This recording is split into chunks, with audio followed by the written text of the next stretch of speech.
Hoje vamos falar alguma coisa sobre o surgimento e expansão do nazismo. O nazismo surge na Alemanha e é consequência direta das terríveis condições impostas à Alemanha a partir do Tratado de Versalhes, tratado humilhante e que alguns críticos diziam que não era um tratado. O tratado foi apenas um armistício, foi uma imposição terrível à Alemanha. Esse tratado provocou uma crise social, econômica e política. A economia estava devastada. A maior parte do que se arrecadava era para pagar a pesada indenização imposta pelo Tratado de Versalhes. A inflação foi uma das mais altas da história. O desemprego, a miséria, e no campo político havia a ameaça dos comunistas chegarem ao poder. É nessa fase que vai surgir um partido fundado por Anton Drexler, chamado de Partido dos Trabalhadores Alemães, que mais tarde será chamado de Partido Nacional Socialista dos Trabalhadores Alemães. Este partido era anticomunista, antiliberal, antissemita e era pan-germanista. Ele tinha uma pauta racista, defendia a ideia de uma raça superior, que seria a raça ariana ou a germânica. Foi neste partido que Adolf Hitler, um ex-cabo do exército alemão, entrou primeiramente como espião do exército, mas rapidamente Hitler aderiu aos ideais do partido e com a sua retórica, oratória e carisma, chegou à liderança do mesmo. É bom a gente explicar o nome socialismo dentro do partido, ou seja, o título Partido Nacional Socialista dos Trabalhadores Alemães. O socialismo, nesse caso, era nacional, diferente do socialismo soviético, que era internacional. Outra questão importante é que o socialismo nazista ele tinha por base a raça e o socialismo soviético a classe. Assim como os soviéticos acreditaram nas mentiras do marxismo, que dizia que a burguesia era o mal do mundo que deveria ser eliminada, e passaram a perseguir, prender, torturar e eliminar os burgueses e todos os que eram contra o regime soviético. Outra questão importante é por que escolheram os judeus para serem eliminados. Bom, naquela época havia algumas mentiras espalhadas de que os judeus eram culpados de todas as desgraças que ocorriam no mundo. Então, os nazistas aproveitaram-se dessas publicações mentirosas e escolheram judeus para a eliminação. A pergunta que muitos fazem: o nazismo foi um regime de direita ou de esquerda? Semelhante ao fascismo, no nazismo existiam empresas privadas, porém elas eram controladas pelo Estado. Os preços, os salários, havia uma forte intervenção do Estado na economia. As empresas eram privadas apenas na fachada, se comportando na prática como uma mera extensão do Estado. Elas sofriam interferência direta do governo, como, por exemplo, o controle da produção, dos lucros, dos preços e dos salários. O ponto central é que a propriedade privada existia em nome do nazismo.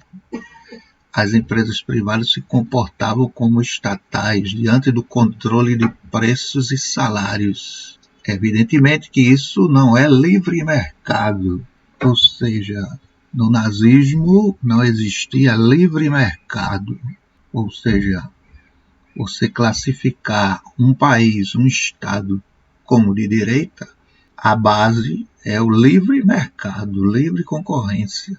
Estado pequeno, pouca interferência ou nenhuma. Nada disso acontecia no nazismo.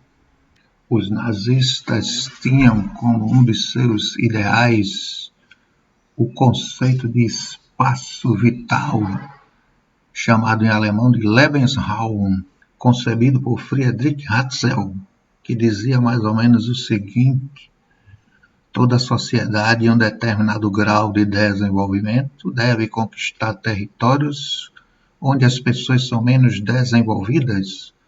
Um Estado deve ser do tamanho da sua capacidade de organização.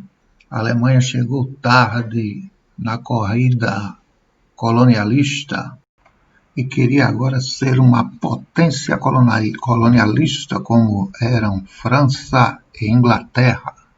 Como o nazismo chegou ao poder? Chegou ao poder através da democracia, concorrendo com outros partidos, principalmente o Partido Social Democrata e o Partido Comunista. Uma boa parte do eleitorado alemão, temendo o comunismo, optou por um partido extremamente radical, intolerante e racista. Ou seja, democracia é a melhor e mais fácil maneira de chegar ao poder para fascistas, nazistas e comunistas. Isso aconteceu na União Soviética, aconteceu na Itália e se repetiu novamente na Alemanha. Usam a democracia e, quando chegam ao poder, acabam com ela. Esse é um dos motivos pelos quais havia uma forte descrença na democracia no início do século XX, logo após a Primeira Guerra Mundial. A democracia parecia que estava com os seus dias contados, pois ela não conseguia impedir a eleição de candidatos totalitários, sejam eles comunistas, socialistas, fascistas ou nazistas. A Alemanha era uma república parlamentarista, conhecida como República de Weimar, e foi através das eleições parlamentares que Hitler foi eleito deputado.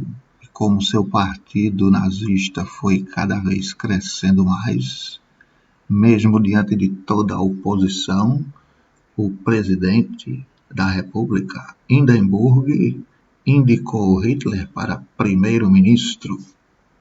Ao chegar ao poder, Hitler põe em prática o seu plano para implantar a ditadura. Logo em seguida, o Reichstag, o prédio do Congresso, é incendiado. As acusações caem sobre os comunistas.